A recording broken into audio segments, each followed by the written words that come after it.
Olá, meus caros. Eu gostaria de dar um realce numa questão que envolve a opção pelo Simples Nacional e que causa bastante dúvida nas pessoas em geral. Eu estou falando aqui daquela situação em que determinado sócio tem mais de uma empresa, ou melhor dizendo, uma pessoa qualquer participa de mais de uma empresa e quer saber se ele pode ou não optar pelo Simples Nacional. As regras para isso são, ao mesmo tempo, bastante claras, mas podem levar a uma interpretação incorreta. Então é preciso muito cuidado nisso. As regras dizem o seguinte, que depende, você pode sim, desde que você atenda a determinadas condições. A primeira das condições é o seguinte, se você tem mais de uma empresa e deseja que as duas empresas optem pelo Simples Nacional,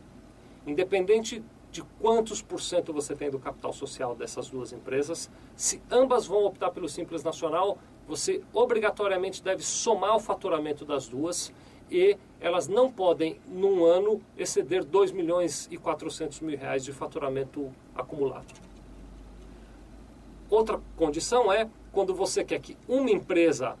opte pelo Simples Nacional e outra não vai usar o Simples Nacional, ela vai usar o lucro real ou o lucro presumido. Nessa condição, quando apenas uma das duas empresas vai optar pelo Simples Nacional, a regra diz o seguinte, que se você tiver mais de 10% do capital social nessas empresas, e mais especificamente naquela que não vai optar pelo Simples, naquela que usa o lucro real ou o lucro presumido, se você tem mais de 10% do capital dela, então você tem que somar o faturamento das duas empresas e aquela que quer estar no Simples só poderá ficar desde que a soma do faturamento das duas não exceda 2 milhões e 400. Por outro lado, se você tem uma participação societária na empresa que não é optante do Simples inferior a 10%, aí não precisa somar o capital social. E uma terceira condição que a lei estabelece, e que nem tem tão diretamente a ver com a questão de ser sócio em duas empresas, é uma situação em que você é sócio de uma empresa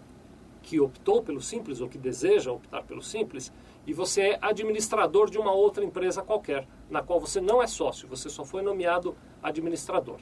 Ocorrendo essa circunstância, independente do percentual do capital que você tenha da empresa optante do Simples, é obrigatório somar o faturamento das duas, que não poderá exceder 2 milhões e 400 mil reais para que você possa ficar no Simples Nacional. Muito obrigado.